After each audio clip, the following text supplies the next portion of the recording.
দক্ষিণের জেলা ঝালকাঠিতে দিন দিন জনপ্রিয় হয়ে উঠছে মুগ ডাল চাষ। জেলায় এবছর মুগ ডালের বাম্পার ফলন হয়েছে। হাসি ফুটেছে কৃষকের মুখে।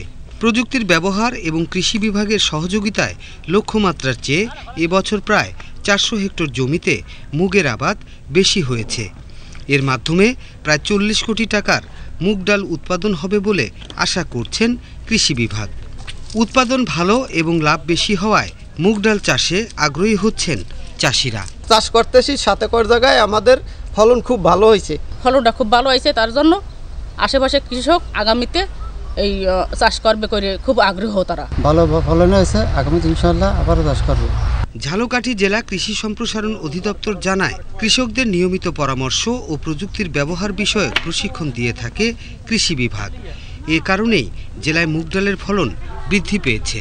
আধুনিক যে উন্নত জাত গবেষণা প্রতিষ্ঠান কর্তৃক উদ্ভাবিত এসব জাতের চাষ এবং আমাদের মাঠ পর্যায়ের উপসহকারী কৃষি কর্মকর্তা থেকে শুরু করে জেলা এবং উপজেলা পর্যায়ের কর্মকর্তাগণের পরামর্শ এবং প্রযুক্তির মাধ্যমে চাষ করার কারণেই কিন্তু তাদের এই ফলন বৃদ্ধি পেয়েছে।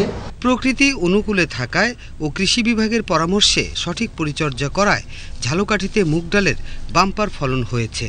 তৈরি হচ্ছে নতুন নতুন কৃষি উদ্যোক্তা। সুযোগ সৃষ্টি হচ্ছে শত শত কর্মসংস্থানের, যা গ্রামীণ অর্থনীতিতে গুরুত্বপূর্ণ অবদান রাখবে বলে আশা করছেন কৃষি সংশ্লিষ্টরা। Shariful Islam, desk report, Bangladesh television.